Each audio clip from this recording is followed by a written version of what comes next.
All right. Hello. Welcome, everyone.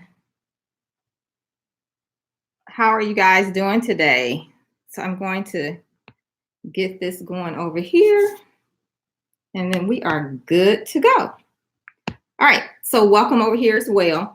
So today we're going to be talking about the three biggest, making sure my volume is working. So my three biggest mistakes new government contractors make when bidding and how to fix them ASAP. So that's what we're talking about here today. All right. So for those of you that don't know who I am, I'm Felicia Streeter over at FeliciaStreeter.com. And for those of you over on YouTube, my YouTube channel is Felicia Streeter. Welcome. Those of you over here on the Facebook Live, or if you're watching the replay, but those of you on my page on Facebook is Dream for Self, the number one. So today we're going to dive into the three mistakes that growing, well, let me back up. The three mistakes that contractors make when growing a lucrative government contracting business and how to fix them. So that's what we're covering today. And if you've been struggling with building your contracting base and have been stuck at maybe 1 to 2 customers, I'm certain a few of these mistakes are going to resonate with you and maybe even be a surprise, but they're going to get you moving in the right direction to grow your contracting business quickly. All right. So let's dive into point number one. This is nothing but meat and potatoes today. So point number one of where most people are stuck and how to get unstuck is when you're bidding contracts. I see contractors a lot of times bidding contracts that you have no shot at winning, like you have no chance at winning. And so you need to reevaluate that. Right. And only bid contracts, especially when you're starting out, you need to focus on your capacity to perform and your ability to deliver. All right. So you can't start out the gate thinking, and especially if you're brand new, that you're going to start bidding contracts that's $100,000 or more, or even $1 million or more. And I have people come to me starting out and they're like, in 6 months, I want to be bidding $1 million contracts. And there's nothing wrong with stretching, but let's, make it realistic, at least a little bit, right?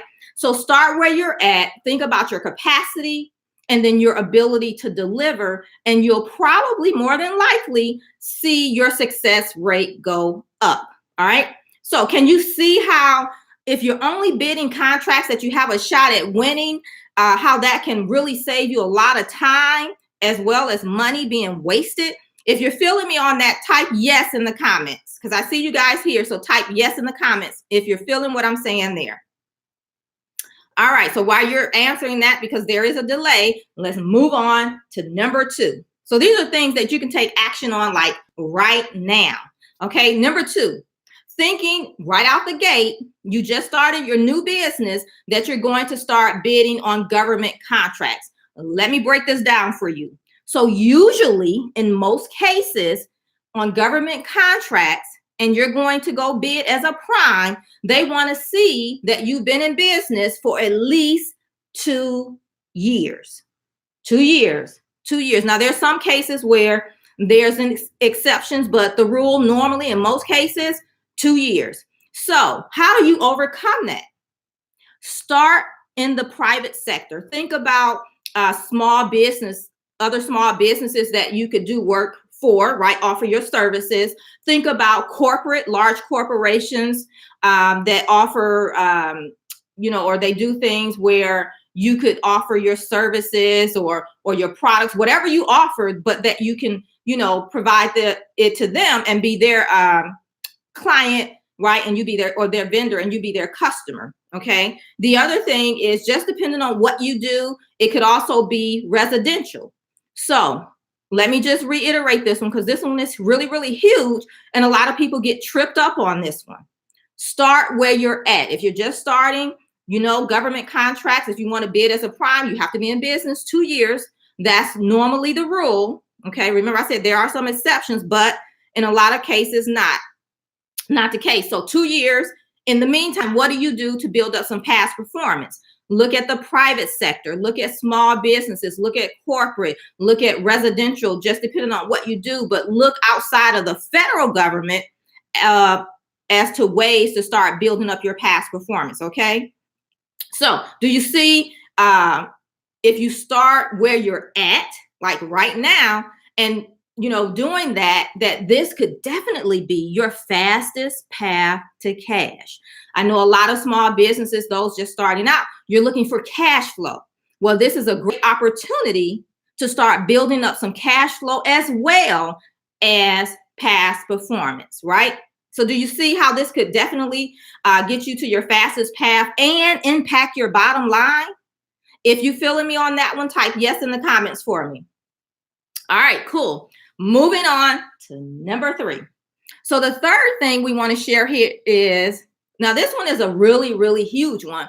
And I see this a lot of times with small businesses when they're first starting out. And I'm talking to them and I'm like, okay, so what do you want to offer to the government? And they run off a list, or they have like a whole bunch of different NAICS codes that they're going to use, and they are nowhere, no way related. So they're going to do like a multitude of different things. And that's like, have you heard the saying, a jack of all trades, a master of none? So here's what I want you to do. Narrow your focus. It will make it a whole lot easier for you to hook your customer, right? And then once you're known for that one thing, then you can expand. But in a lot of cases, once you get known for that one thing and you start building your business, the momentum is there, the cash flow is there, the money is there, and you don't need to add 5, 10, and I've seen people 20 different things. But for today, for where you're at right now, just narrow your focus. One thing, right? Hook them with that. And then down the road, you can definitely revisit it. Okay.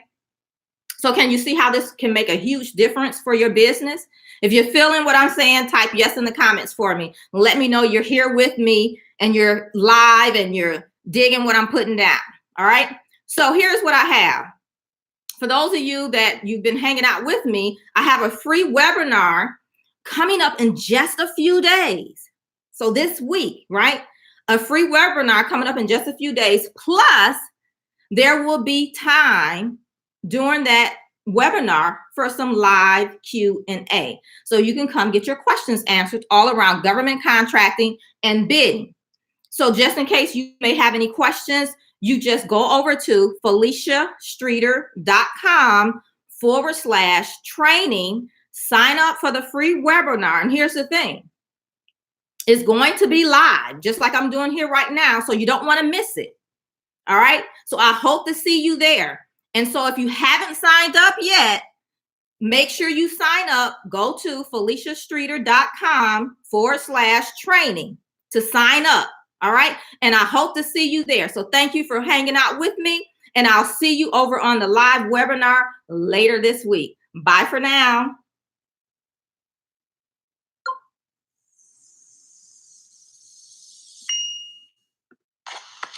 right. So welcome over here.